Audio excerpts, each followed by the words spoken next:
یہ جو سلائیڈ آپ کو نظر آ رہی ہے، یہ سلائیڈ الصلاۃ کو اوورال سمجھاتی ہے۔ یہاں پر لفظ الصلاۃ نظر آ رہا ہے۔ الصلاۃ کا مطلب ہوتا ہے دعا، جس کو آپ کو بہت تفصیل کے ساتھ سمجھایا گیا، دعا۔ اور حدیث کی اللہ تبارک و تعالیٰ نے قرآن میں فرمایا ان الصلاۃ کانت علی المؤمنین کتابا موقوتا، نماز ایمان والوں کے اوپر وقت کے اعتبار سے فرض کی گئی ہے۔ حدیث میں فرمایا گیا الصلاۃ عماد الدین، نماز جو ہے دین کا ستون ہے، مین پلر ہے۔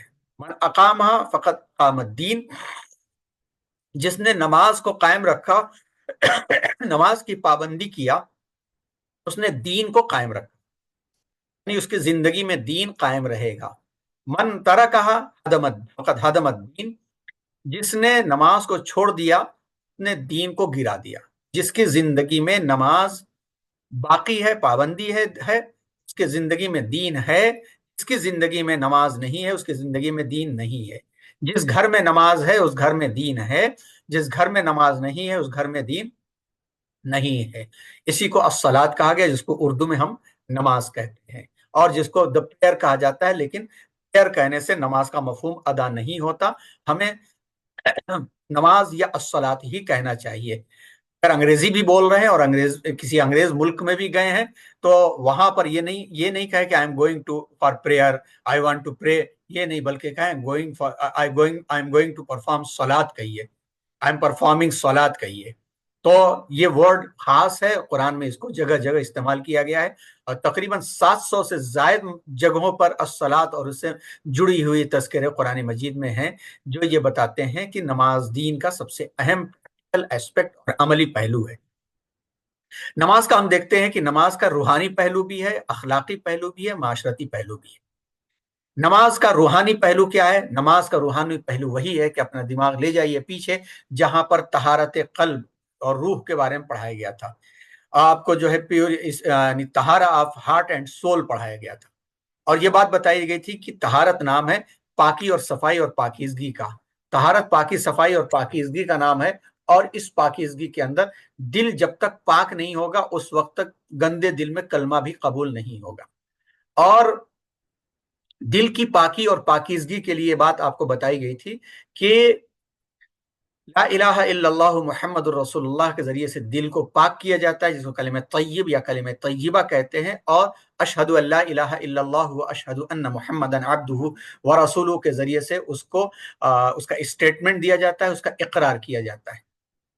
اس کے بعد سے ایمان کے 3 حصے آپ کو پڑھائے گئے تھے، تصدیق بالجنان و اقرار باللسان والعمل بالارکان۔ تو تصدیق بالجنان دل اور دماغ کے ساتھ اللہ کا یقین، و اقرار باللسان یا اظہار باللسان زبان سے اس کا اظہار، اور والعمل بالارکان اور جو دل میں اللہ کا حکم یعنی ایمان، اللہ پر یقین اور اللہ کے حکموں پر چلنے کا یقین اپنے دل میں ہم نے جو بسایا ہے اس کو عملی طور پر پیش کرنا۔ تو عملی طور پر سب سے پہلے اور سب سے زیادہ جو چیز پیش کی جاتی ہے وہ نماز پیش کی جاتی ہے۔ گویا نماز پڑھنے والا کلمہ بھی پڑھتا ہے، نماز پڑھنے والا دل میں اور اللہ کو یاد بساتا ہے، زبان سے اللہ کو یاد کرتا ہے، اور اپنی پوری زندگی میں اللہ کو ہمیشہ اپنے سامنے حاضر و ناظر پاتا ہے۔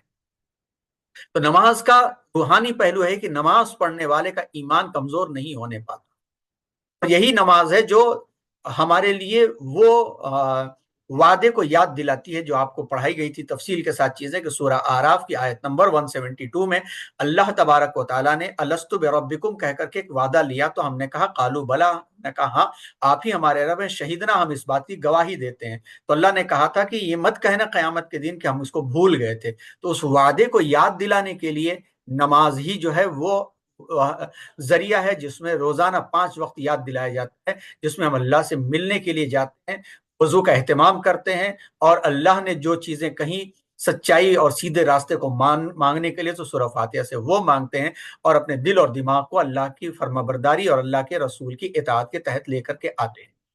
اس کی تفصیلات کافی آپ کے سامنے گزری۔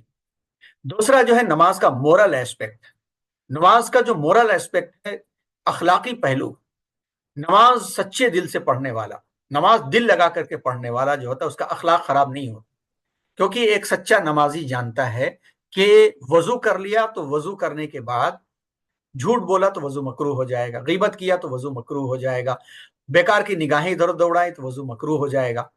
باوضو شخص نمازی جو ہوتا ہے باوضو رہنے کی فکر کرتا ہے، اور باوضو شخص اپنی زبان کو گناہوں سے بچاتا ہے، اپنی آنکھوں کو گناہ سے بچاتا ہے، اور اپنی سوچ اور خیال کو گناہ سے بچاتا ہے۔ یہی تین چیزیں ہیں جو گناہوں سے بچ گئی تو انسان جنتی بن جاتا ہے۔ زبان کی آفتیں کتنی ہوتی ہیں؟ زبان کی آفتوں کے سلسلے میں آپ کو طہارہ آف کیریکٹر میں پڑھایا گیا کہ زبان ہی وہ چیز ہے جس سے انسان کسی کا مذاق اڑاتا ہے، کسی کی چٹکی لیتا ہے، کسی کی سلینڈرنگ کرتا ہے، جھوٹ بولتا ہے، غیبت کرتا ہے، دھوکہ دیتا ہے، اور فتنے کرتا ہے، ادھر کی ادھر لگاتا ہے۔ اور اللہ کے نبی نے فرمایا کہ تم مجھے زبان کی گارنٹی کی حفاظت کی گارنٹی دے دو تو میں تمہیں جنت کی گارنٹی دلوا دوں گا۔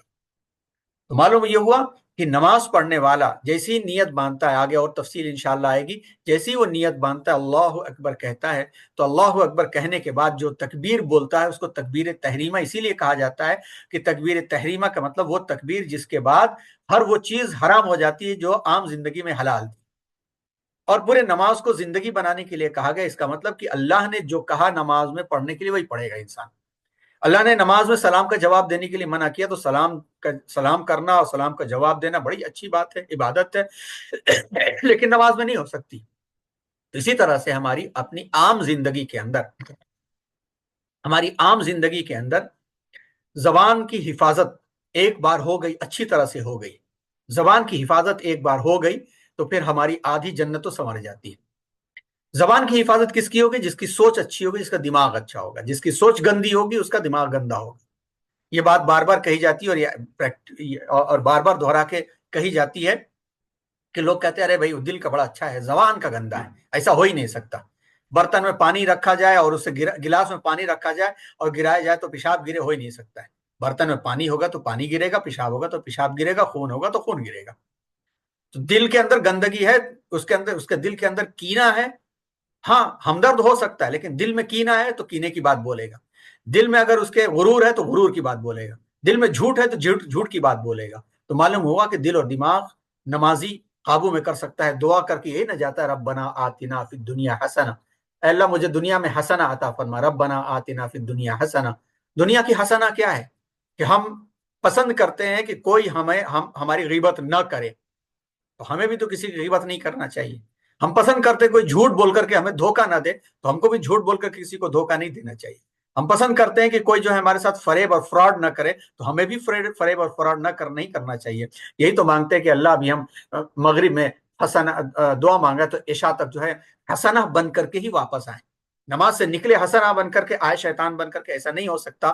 تو نماز کا جو مورل ایسپیکٹ ہے وہ بڑا اہم ہے کہ جب بھی خشوع کے ساتھ دل لگا کے نماز پڑھی جائے گی، زبان قابو میں آ جائے گی، نگاہ قابو میں آ جائے گی، سوچ قابو میں آ جائے گی۔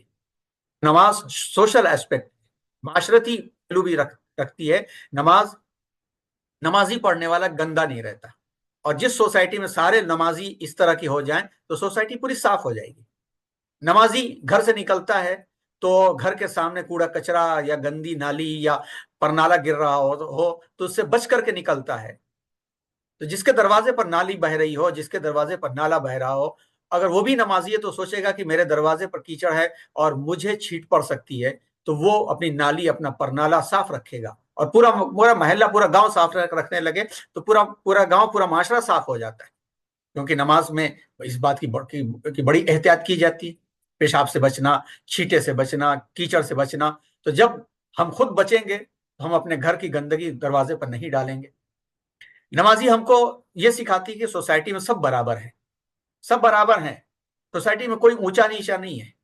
سوسائٹی میں جو یہ بنا دیا گیا کہ کوئی چمار ہے تو کوئی حجام ہے تو کوئی شیخ ہے تو کوئی صدیقی ہے تو کوئی سید ہے، یہ سب نام ہے۔ ایسا نہیں کہ نام رکھ دیا گیا تو اس کو جنت مل جائے گی نام سے۔ نماز ہم کو یہ دکھاتی ہے کہ نماز میں جو نیک ہوگا، جو قرآن اچھا پڑھنے والا ہوگا، وہی آگے ہوگا، باقی سب پیچھے ہوں گے۔ ایسا ہوتا ہے، دیکھا جاتا ہے کہ جو لوگ اپنے آپ کو سید کہتے ہیں، چاہے صحیح والے ہوں یا جھوٹے والے ہوں، سید صاحب، اور سید صاحب کو قرآن پڑھنے کا ڈھنگ ہی نہیں آتا، سید صاحب کو نماز پڑھانے کا ڈھنگ ہی نہیں آتا، اور نماز کا وقت ہو گیا اور اس وقت وہ خاندان جو بال کاٹنے والا ہے، اس گھر سے کوئی شخص حافظ ہے تو لوگ کہیں گے حافظ جی آپ آگے بڑھیے،